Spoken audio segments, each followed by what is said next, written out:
How on earth are we halfway through a 2022 season already? It feels like yesterday we were in Bahrain, but here we are with Belgium on the horizon, halfway through the summer break. Like I said already, it's flown by. But let's rank every team's performance so far in 2022 out of 10 and take a deeper look at their performance so far this season. And you're going to want to stick around to the end because the top teams are always the most interesting ones and you're going to want to know what I rank them out of 10. Right, let's cut the and get into the video. So we'll do it in Constructors' Championship order and we'll start with Williams. It's been a difficult year for Williams. I think they have improved, but the car is still, well, on average, the slowest on the grid.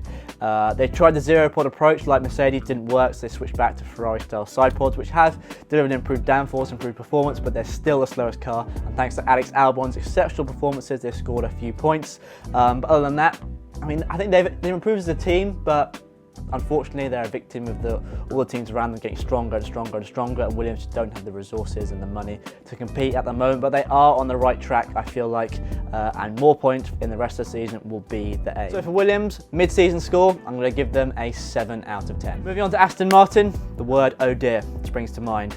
They were just clinging onto the midfield last year, very underwhelming campaign, and they've gone backwards again in 2022. And sadly, they're effectively backmarkers now, and Lance Stroll continues to prove he's consistently average, and thanks to a car that can barely make Q2, they've lost their star driver Sebastian Vettel. For other reasons as well, but the fact that there's no progress being shown has not encouraged Vettel to stick around, let's say that. They're a long-term project, and eventually, yes, they probably will be successful, but right now, it's at best tough. Aston Martin is a 4 out of 10 for you guys. Moving on to Alfa Tauri, another team that's gone backwards. They had the 5th fastest car in 2021, the best midfield team pretty much. They were obviously off Ferrari and McLaren last year, but they've gone backwards this year and they can barely make the top 10, and it doesn't help that Pierre Gasly is a shadow of the driver that he was the last 2 seasons. Obviously, as a junior team of Red Bull, they're never going to be a front runner, but I think top of the midfield should be their aim. I feel like Williams, they're a victim of the rest of the grid being more competitive and hungrier than ever. Aiming for the top 10's all they can hope for the rest of 2022, and I'm going to give them a mid-season score of 3 out of 10.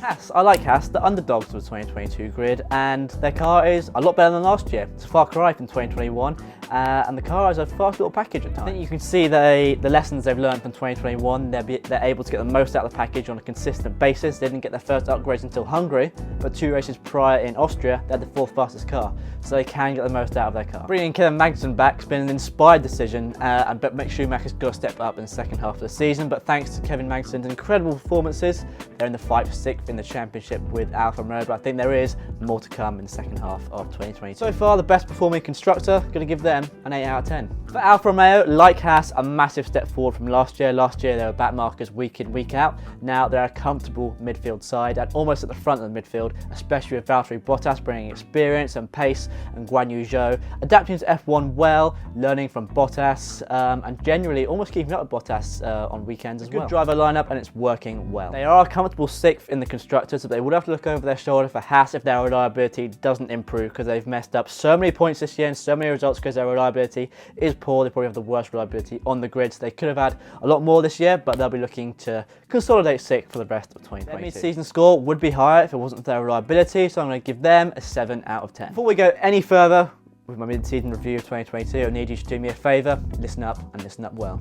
You need to like this video, I need you to subscribe to my channel because it helps me out, it helps the video, and if you're watching this video, I hope you're enjoying it, so hopefully you can just do that for me. I hate asking, but it helps me out a lot, like I said. So like and subscribe, and let's get on with the video. It's been a disappointing campaign so far for McLaren, their first backward step since 2017. They're on such a good trajectory since 2018, getting better and better every year, but the car is not quite where it needs to be this year. It's inconsistent and they've fallen behind Alpine. This year has proved McLaren are not the finished article yet, and we're going to have to wait a few more years for them to return to the forefront of Formula 1. The big 3, Mercedes, Red Bull and Ferrari, have all got away, but when they get the new resources, new wind tunnel in 2024, then they can start competing at the front once again, hopefully. It's going to be a tight battle with Alpine for 4th in the constructors for the rest of the season. They're going to need both drivers on their A game, which is why Daniel Ricciardo is letting them down. It seems like they've lost patience with the Australian now. Since last year in their battle for 3rd with Ferrari, Ricciardo letting them down. There's a theme here, and it's going to be interesting to see how that whole situation with Ricciardo plays out. There have been a few strong performances though, and they have got better since the start of the season, so I'm going to give them